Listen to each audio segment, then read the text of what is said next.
Hey, Algebra 2, good to see you. Happy Monday. We're looking at 14.2. We're still going to stick with recursive formulas, but now we're going to look at geometric sequences with those recursive formulas. Learning target today, very similar to the last one. I can write a recursive formula for geometric sequences.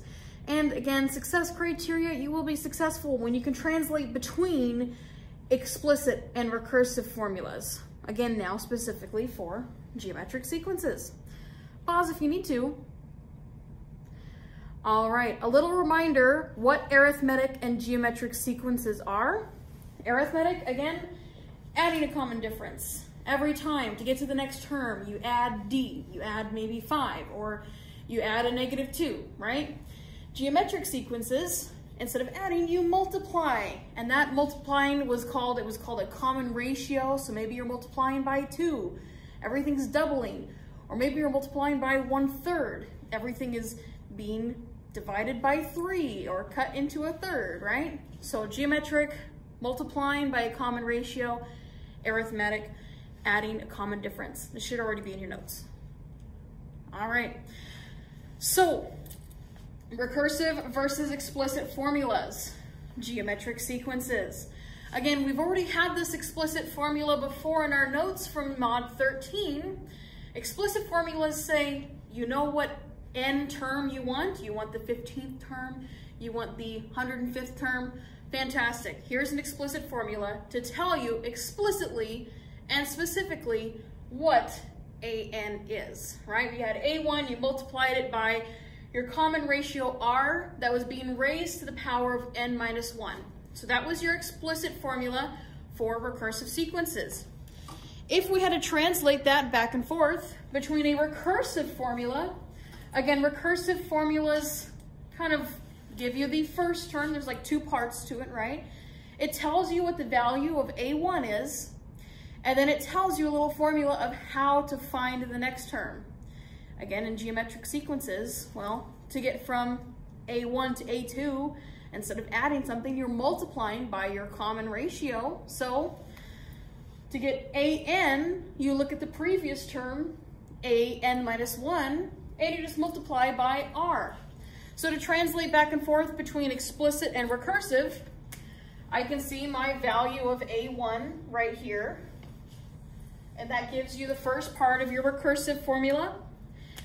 And here, your common ratio, r, well, that's just right there, right? Those are the 2 pieces of information that you need to determine a geometric sequence. So definitely this part right here, get that down. Pause if you need to.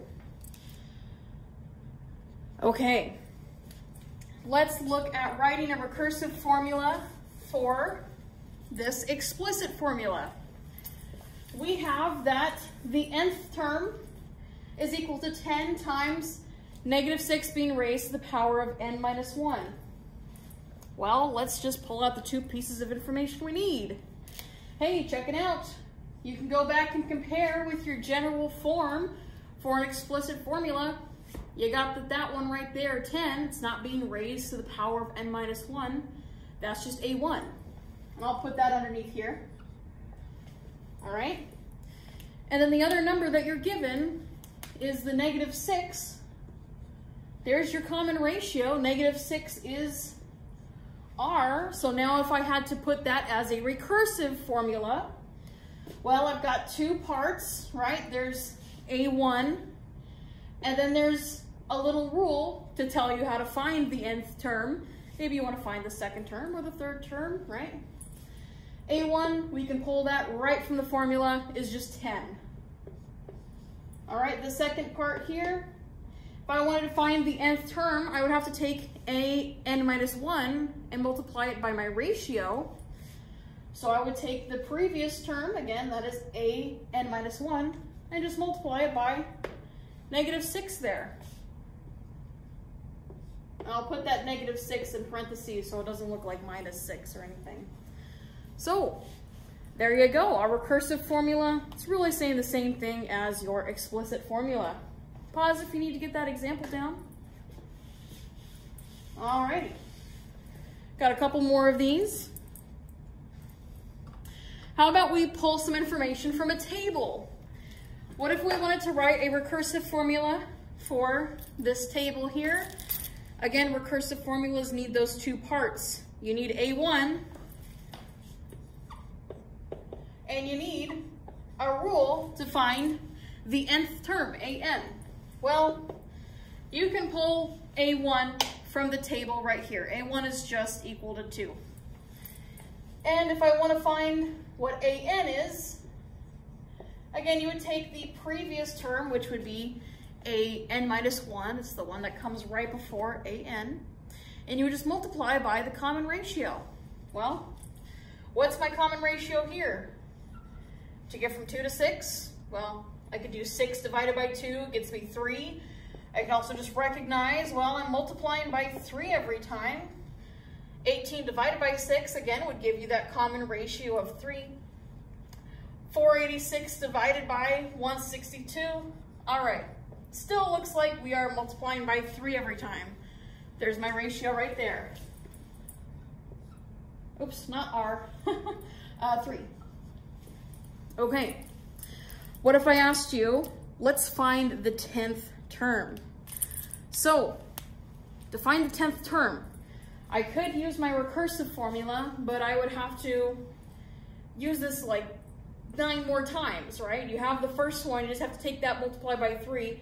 It'd be the same thing as doing all this work down to 6, and then keep multiplying by 3 every time. We could do that. It's a way you might want to do it. Or we could just make an explicit formula and then find the 10th term. So here's my work for 10th term. All right, let's see if we can write this recursive formula as an explicit formula. So that just says AN equal to, I'm going to write out the general form again, was just A1 multiplied by your ratio raised to the power of n minus 1. Hey, do you know what A1 is? Yep, it's 2. And do you know what your ratio is? Well, yep, it's 3 here. So there's my general formula. If you wanted to use n equal 10 now, let's find A sub 10. So A10 here, well, I'm just going to plug 10 into here. That gives me 2 times 3 to the power of 10 minus 1, which is just 2 times 3 to the 9th power. And 3 to the 9th power is 19,683. And then lastly, you can multiply by 2 once more, and you're going to get 39,366. There we go. There's our work for the 10th term. If you wanted to find this in Google Sheets, I mean, hey, maybe you want to take the Google Sheets and actually program your recursive formula. Well, I'll just kind of sketch it out what it would look like here. So this usually says f of x in Google Sheets. There's your A column, there's your B column. So for A1, you would put A1, which would just be 2. To program your second cell, you would put in equals A1 multiplied by, and you'd have to use the little star, multiplied by your common ratio, which is just the 3. So you'd have to put in equals A1 times 3, and then hit enter, and then you can highlight that box, click and drag that point all the way down until you find the 10th cell there, all right?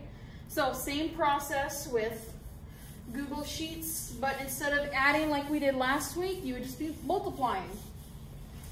All right. I got one more problem for you. And that is really purple. Okay. So a standard piano has 88 keys. If you number the keys, the frequency of the notes made by the bottom key is 27.5 hertz. And if you want to find the frequency for the next key up, so let's say you have this bottom key right here, And if we want to find the frequency for the next key up, which would be the black key, we would just have to take the 27.5, and I'm telling you that it's got a common ratio of 2 to the power of 1 over 12. So we're going to ask to find the frequency of key number 88, the top key right here. Alrighty, so we're talking about recursive formulas. Let's go ahead and set up a recursive formula real quick. So, what do I want to do this? I'm going to get rid of that. So here is recursive formula. Again, it's got those two parts. Got to tell you what A1 is, and then it'll tell you a rule to find AN. So, well, the frequency of my first key is just 27.5. To find AN, the nth key, right, we would just take the key that comes right before it, AN minus 1, and multiply by 2 to the power of 1 over 12. All right, let's say we want to find the frequency of key number 88. So this very last one there. I don't want to have to use the recursive formula 89 more times or 87 more times, right? So let's translate this into an explicit formula. So here's my work for explicit formula. All right, that's in the form of AN equals, we take A1, the first frequency, which here we have is 27.5, and we multiply it by our common ratio raised to the power of n minus 1. My common ratio is 2 to the 12th power, so this entire thing, 2 to the 12th power, whatever that number is now being raised to the power of n minus 1, all right? So if we wanted to find key number 88's frequency, we could just use our explicit formula, right? I mean, it's pretty easy to set this thing up, but once you can get this, you can find it for any key number, right? So to find A88 or A sub 88, the frequency of our last key there, we're just going to take this formula where I see an n, I'm going to plug in an 88. So that's going to be 27.5 multiplied by 2 to the power of 1/12, which is then being raised to the power of 88 minus 1, all right? 88 minus 1 is just 87. So now I have 2 to the power of 1/12 raised to the power of 87. You can plug this into your calculator. You can also estimate what 2 to the power of 1/12 is. You could find that number. Once you take care of this, so 2 to the 12th power, I'll let you know, is about 1.059. 1.059, you know, yada, yada, yada, keeps going on. If you take that number and raise it to the 87th power, you get 27.5 multiplied by 152.285.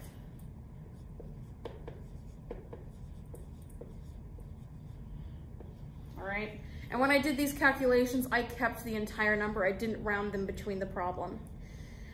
And then I just took that answer, multiplied by 27.5, and I get 4,186 hertz. There I kind of rounded.